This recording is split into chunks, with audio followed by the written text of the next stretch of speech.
Okay बच्चों, जय हिंद बच्चों, good evening also. Today's topic of discussion is Wheatstone Bridge. Very important topic। और इस टॉपिक से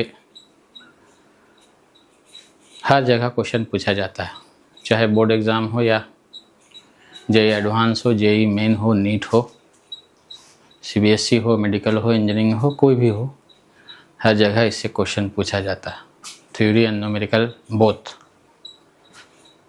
तो आज जो है सो व्हीटस्टोन ब्रिज डिस्कस करेंगे, बहुत ही इम्पोर्टेंट टॉपिक, और उससे related questions, NEET, JEE Main, JEE advance level का क्वेश्चन भी डील किया जाएगा। So I anticipate that, I guess that, हम ये समझते हैं कि आप टॉपिक को एंजॉय करेंगे।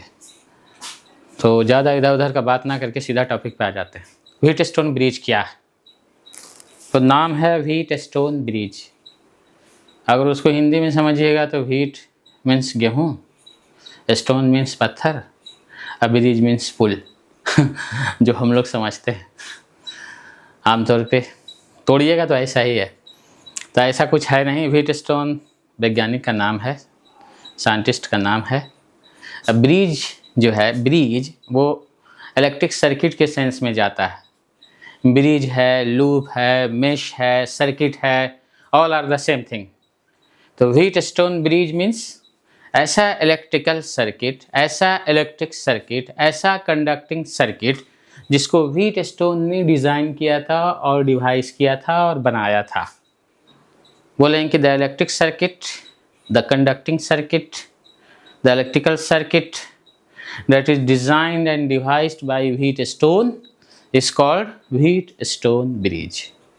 Wheatstone bridge में याद रखिएगा 4 रेसिस्टेंस होता है। चारों का नाम कुछ भी हो सकता है, हम यहाँ R1, R2, R3 and R4 देंगे। एक गैल्वेनोमीटर होता है। गैल्वेनोमीटर क्या है? एक मशीन है, डिवाइस है, अरेंजमेंट है, सिस्टम है जो करंट को डिटेक्ट करता है और करंट को मेज़र करता है, गैल्वेनोमीटर। अब एक सोर्स ऑफ ईएमएफ होता है, मतलब सोर्स ऑफ पोटेंशियल डिफरेंस होता है, सोर्स ऑफ वोल्टेज होता है, सोर्स ऑफ करंट होता है, बैटरी हो सकता है, सेल हो सकता है। तो यहाँ पर मिला जुला के 3 चीज़, 4 रेसिस्टेंस। पहले तो व्हीटस्टोन ब्रिज बताया कि Wheatstone bridge is a device, is an electric circuit, is an arrangement, is a system designed और डिवाइस्ड बाय व्हीटस्टोन।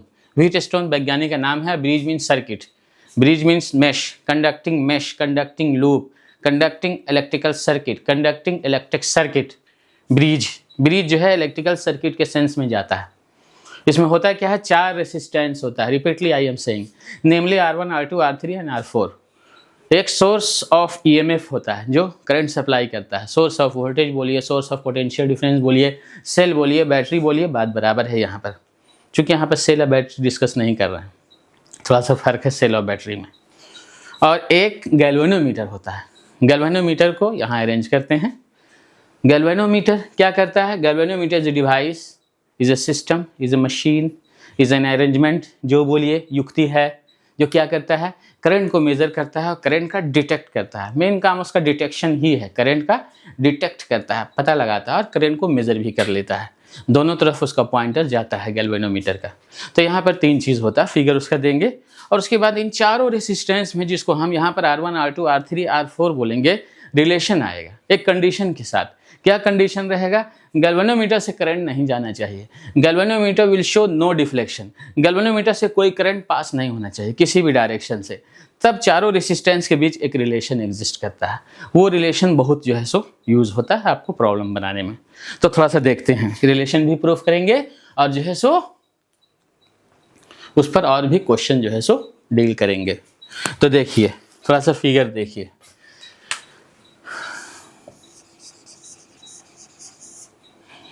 ये मान लीजिए 4 रेसिस्टेंस है आपके पास, नाम दे दीजिए R1, R2, R3 and R4। यहाँ पर एक गैल्वेनोमीटर होगा, एक सोर्स ऑफ ईएमएफ रहेगा, जो आपको करंट सप्लाई करेगा। मान लीजिए वी वोल्ट की बैटरी है या सेल है, तो यही व्हीटस्टोन है। सिंपलेस्ट स्ट्रक्चर हम देने की कोशिश कर रहे हैं। Wheatstone bridge is a circuit, is a device, is an arrangement, is a system that is having 4 resistances R1, R2, R3 and R4। कुछ तो नाम देंगे, R1, R2, R3 and R4। एक गैल्वेनोमीटर, गैल्वेनोमीटर क्या करता है? करंट को major करता है, करंट का डिटेक्शन करता है। और एक सोर्स ऑफ EMF है जो करंट सप्लाई करेगा। अब देखिए, मान लिया कि ये आई करंट सप्लाई कर रहा, इससे मान लीजिए I1 गया, इससे मान लीजिए I2 गया, इससे नहीं जाना चाहिए, तो इससे I1 अब इसी से जाएगा, इससे नहीं जाना चाहिए, ना तो इधर से इधर जाए और ना ही इधर से इधर जाए। तब I1 इधर से निकलेगा, I2 इधर से निकलेगा, I1 इधर से निकलेगा। अब दोनों मिलके फिर I बन जाएगा। ये पॉइंट का नाम दे दीजिए A, B,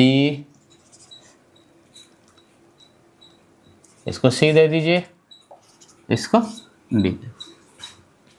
यहाँ पर का वोल्टेज VA दीजिए, यहाँ का वोल्टेज VB दीजिए, यहाँ पर का वोल्टेज VD दीजिए, यहाँ पर का वोल्टेज VC दीजिए।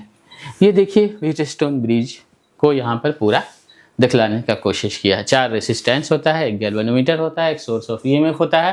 कंडीशन यहाँ बतला रहे हैं कि इससे करंट नहीं जाना चाहिए।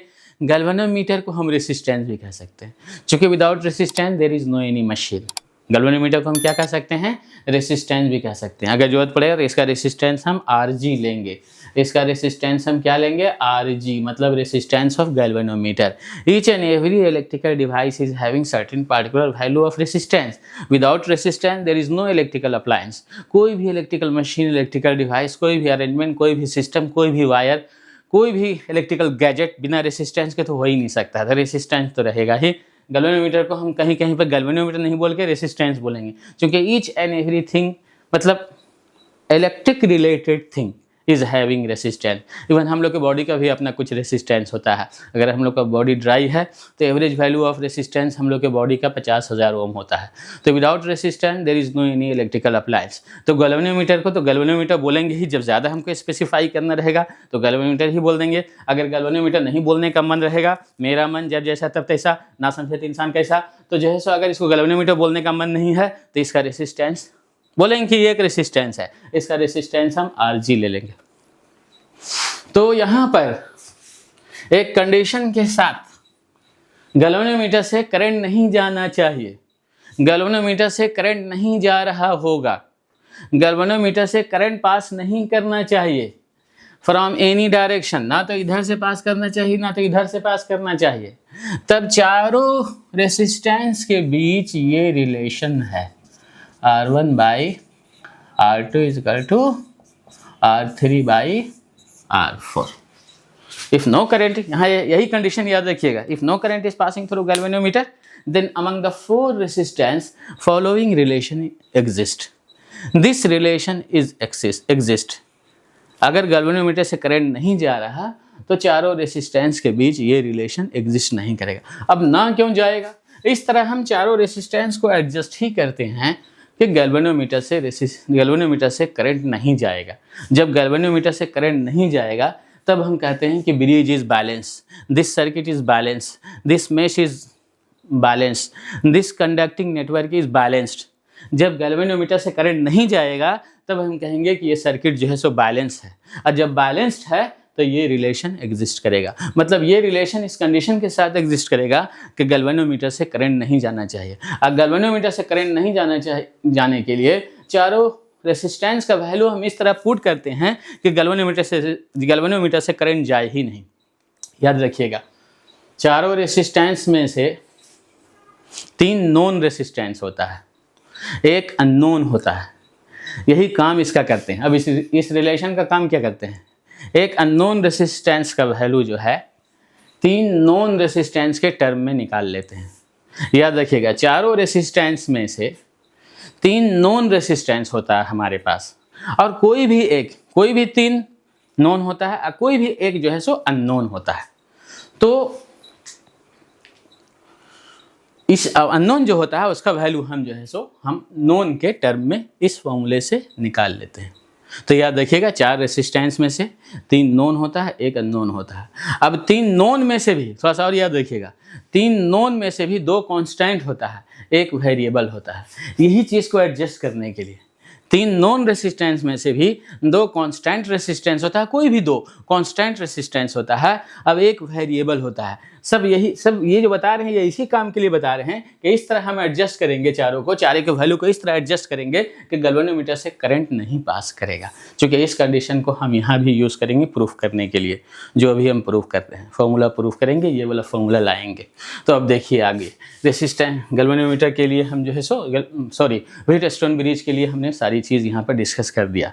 क्या बताया? Wheatstone bridge is a machine और डिवाइस अरेंजमेंट और सिस्टम दैट इज डिजाइन और डिवाइस बाय व्हीटस्टोन।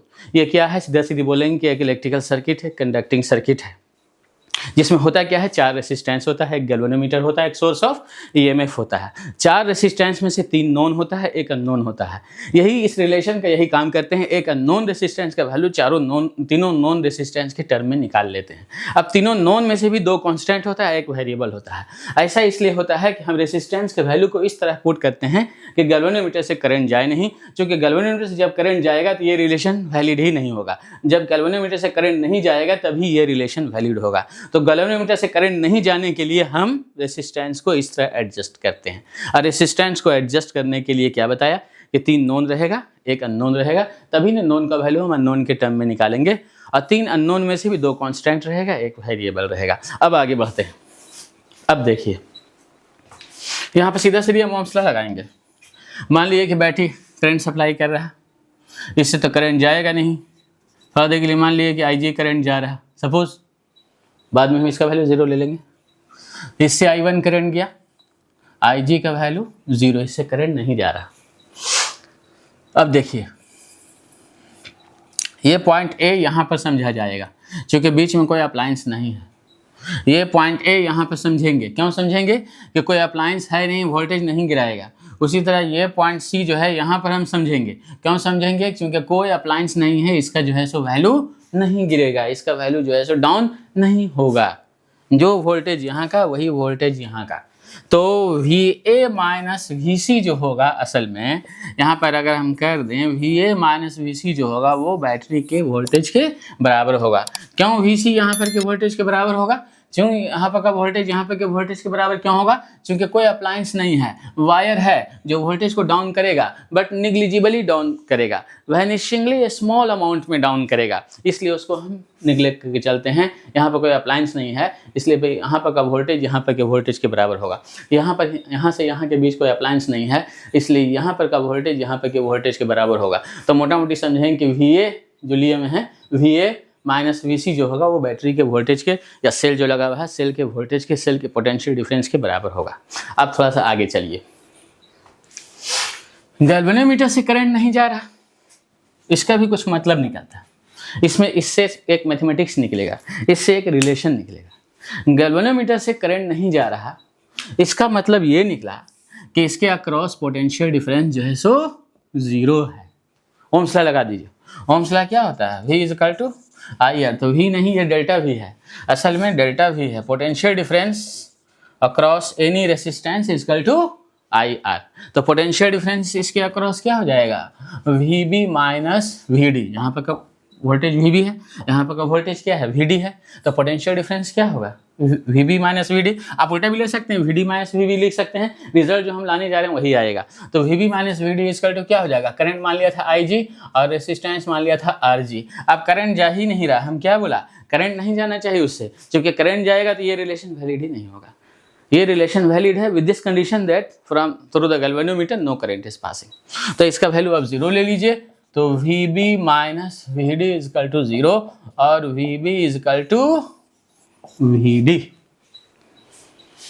करंट नहीं जाने का मतलब ये निकला कि गैल्वेनोमीटर के अक्रॉस पोटेंशियल डिफरेंस जो है वो 0 है। ओम्स लॉ से ये आ रहा। अब पोटेंशियल डिफरेंस 0 होने का मतलब ये निकला कि जो वोल्टेज यहाँ का, जो पोटेंशियल यहाँ का वही पोटेंशियल यहाँ का, जो वोल्टेज B पॉइंट का वही पोटेंशियल D पॉइंट का। तो क्या हो जाएगा, VB इक्वल टू VD, इस रिलेशन को हम यूज करेंगे। अब आगे आइए, अब देखते हैं। मतलब इससे नहीं जाएगा तो I1 इधर आगे निकल जाएगा, I2 इधर आगे निकल जाएगा, दोनों मिलके फिर I बना देगा। अब देखो इसके लिए भी ओम्स लॉ लगा देंगे, इसके लिए भी ओम्स लॉ लगाएंगे, इसके लिए भी ओम्स लॉ लगाएंगे, इसके लिए भी ओम्स लॉ लगाएंगे। अब हम ये रिलेशन जो है सो लेते आएंगे। देखिए यहाँ पर चारों रेसिस्टेंस के लिए हम जो है सो ओम्स लॉ अप्लाई करेंगे। मतलब delta V potential difference across any resistance is equal to product of I and R। I जहाँ current passing through that particular resistance and R is the value of resistance of that particular resistor. तो अब चारों resistance में हम Ohm's law लगाएंगे। हम इसको discuss कर चुके हैं, इस विंग को। अब आगे देखिए, फॉर R1 क्या लगा रहे हैं, ओम्स लॉ लगा रहे हैं। तो इसके लिए ओम्स लॉ लगाइए तो हो जाएगा VA minus VB, VA minus VB equal to I क्या है, इससे करंट क्या जा रहा है I1, रेसिस्टेंस क्या है R1, इसको मान लीजिए सेकंड। तो इसी तरह अब इससे तो कोई करंट जा नहीं रहा, तो इससे जो करंट जा रहा है वो इसी से जाएगा। तो फॉर R2 ओम्स लॉ लगाएंगे, for resistance R2, resistance R1 and resistance R2। तो फॉर R2 पोटेंशियल डिफरेंस मतलब कि VB माइनस यहाँ पे क्या है VC इजकल टू, करंट तो यही I1 इससे जा रहा, इधर से पानी आ रहा था इस पाइप से, इस पाइप से कोई पानी ही नहीं जा रहा, तब इसका जितना पानी है सब इसी पाइप से नहीं जाएगा। तो क्या हो जाएगा I1 R2, इसको मान लीजिए आप थर्ड। थोड़ा सा इन दोनों का रेशियो कर दीजिए नाउ, तो क्या हो जाएगा, दोनों का रेशियो कर दीजिए, second divide third, second divide third, तो क्या हो जाएगा VA minus VB, VB minus VC equal to I1 R1 by I1 R2। इसको मान लीजिए आप 4, I1 कट गया, तो VA माइनस VB इतना डिवाइड इतना कर दिया, इक्वेशन सेकंड में इक्वेशन थर्ड से डिवाइड कर दिया, तो क्या हो जाएगा VA minus VB by VB minus VC equal to I1 R1 by I1 R2। I1 से I1 मर गया, हड़िया लेके खिल गया, तो क्या हुआ R1 बाई R2। अब लोअर विंग के लिए ओम्स लॉ लगा दीजिए नाउ। चारों में हम ओम्स लॉ लगा रहे हैं, क्योंकि किरचॉफ लॉ भी हम पढ़ाए नहीं, इसको किरचॉफ लॉ से भी लाया जा सकता है, किरचॉफ लॉ से भी इसको लाया जा सकता है, लेकिन हम ओम्स लॉ से ला रहे हैं। तो क्या हो जाएगा, R3 के लिए लगा दीजिए ओम्स लॉ, तो क्या हो जाएगा VA minus VD for resistance R3, क्या हो जाएगा VA minus VD potential difference across the end of the conductor is equal to IR। तो I क्या है I2, रेसिस्टेंस क्या है R3, यहाँ तक 4 ला चुके हैं तो इसको 5 मान लीजिए। एंड फॉर R4, अब R4 का पोटेंशियल डिफरेंस क्या है VD माइनस VC, इससे करंट जा ही नहीं रहा, तब जो ये करंट होगा वो इसी से जाएगा, इससे कोई पानी जा नहीं रहा, तो जो पानी इस पाइप से जा रहा था वो पानी अब इसी पाइप से जाएगा। इन दोनों का पानी मिलके फिर ओरिजिनल पानी बना देगा, जो दिल है पानी, पानी इधर से जा रहा था वही पानी जो है सो इधर से निकल के चला आएगा। तो क्या हो जाएगा R4 के लिए, R4 के लिए क्या करेंगे VD minus VC, VD minus VC equal to, current तो वही रहेगा I2 करंट, चूंकि इससे नहीं गया, ना अपवर्ड से डाउनवर्ड आ रहा, ना डाउनवर्ड से अपवर्ड जा रहा है यहाँ पर इस फिगर में, तो क्या हो जाएगा I2 R4, इसको मान लीजिए 6। अब यहाँ वही काम कीजिए जो यहाँ किया था नाउ, 5 से 6 को डिवाइड दे दीजिए, इक्वेशन 5 को डिवाइड कर देंगे इक्वेशन 6 से, तो क्या आ जाएगा VA minus VD by VD minus VC, इतना डिवाइड इतना करेंगे तो करंट से करंट कट जाएगा डायरेक्ट, मतलब I2 R3 बटे I2 R4। मर गया तो मर गया, तो क्या आया, इसको मान लीजिए आप 7। अब देखिए इक्वेशन 4 को देखिए और इक्वेशन 7 को देखिए। मेरे पास 4 इक्वेशन आया, 4 से हम 2 इक्वेशन लाया, ये दोनों लाया, ये और ये लाया। अब हम क्या दिखला रहे हैं, इक्वेशन 4 को देखिए, इक्वेशन 7 को देखिए। इक्वेशन 4 को देखिए, इक्वेशन 7 को देखिए। दोनों का LHS बराबर है, दोनों का LHS जो है बराबर है। इक्वेशन 4 और इक्वेशन 7 का LHS बराबर है। देखिए यहाँ भी ये तो यहाँ भी VA, यहाँ VC तो यहाँ भी VC। अब VD यहाँ भी है, VB यहाँ भी है। तो हम लाया था VD इक्वल टू VB, इसी दिन के लिए तो लाया था। कैसे लाया था, इससे कोई करंट नहीं जा रहा, तो इसका जो पोटेंशियल डिफरेंस होगा वो 0 होगा। क्योंकि पोटेंशियल डिफरेंस रहेगा तो करंट तो जाएगा ही। ओम्स लॉ के अनुसार पोटेंशियल डिफरेंस रहेगा तो करंट तो चला ही जाएगा। तो इसलिए इसमें ओम्स लॉ लगाया तो पोटेंशियल डिफरेंस बराबर तो IG/RG होगा, लेकिन करंट नहीं जाना चाहिए, क्योंकि यही तो कंडीशन है यहाँ पर। करंट जाएगा तो फिर ये रिलेशन वैलिड ही नहीं होगा। तो IG का वैल्यू 0 ले लिया तो 0 आ गया। पोटेंशियल डिफरेंस क्या आ गया, 0। पोटेंशियल में 0 का मतलब ये हुआ कि जो यहाँ पर का पोटेंशियल है वही यहाँ पर का पोटेंशियल है। तो देखिए तो VB यहाँ भी है, VD यहाँ भी है। अब VB इक्वल टू VD, अंधरा इक्वल टू पगला। तो ये LHS इक्वेशन 4 का और इक्वेशन 7 का LHS बराबर है, इसलिए RHS भी बराबर होगा। तो यहाँ पर कर दो। So from equation 4 and equation 7 क्या हो जाएगा, देखिए आया R1/R2 is equal to R3/R4 with this condition that no current is passing through galvanometer. If current is passing through galvanometer, then this relation is valid. There is no validity of this relation. आप Kirchhoff law भी इसको से prove कीजिएगा तब भी IG का value वहाँ 0 लेना होगा, क्योंकि ये रिलेशन इस कंडीशन के साथ ही है। और ये कंडीशन मेट करने के लिए रेसिस्टेंस को एडजस्ट करना पड़ता है, रेसिस्टेंस को एडजस्ट करना पड़ता है। 3 नोन रहता है, 1 अननोन रहता है। एक अननोन का वैल्यू 3 नोन के टर्म में निकालते हैं, और 3 नोन में से भी 2 कांस्टेंट रहेगा, 1 वेरिएबल रहेगा। तभी हम बदल बदल करके जो है सो इस तरह एडजस्ट करेंगे रेसिस्टेंस का वैल्यू कि इस रेसिस्टेंस से, पहले बता रहे थे कि गैल्वेनोमीटर को रेसिस्टेंस ही बोलेंगे, इस रेसिस्टेंस से कोई करंट पास ना करे। तो no current is passing through galvanometer, then this relation is valid. और जब ये आ जाएगा तो ये चारों के बीच ये रिलेशन भी आ जाएगा। तो ये जो है सो व्हीटस्टोन ब्रिज का कॉन्सेप्ट था जो हमने आपके सामने डिस्कस कर दिया। अब इस पर कुछ क्वेश्चन देखते हैं।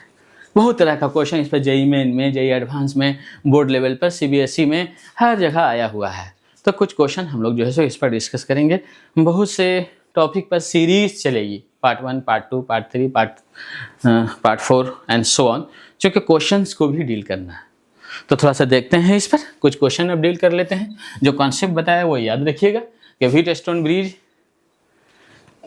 is a machine, is a device, is an arrangement, is a system, is an electrical circuit that is designed and devised by Wheatstone, in which there are 4 resistances, namely R1, R2, R3 and R4. There is a galvanometer, there is a resistance भी इसको कह सकते हैं।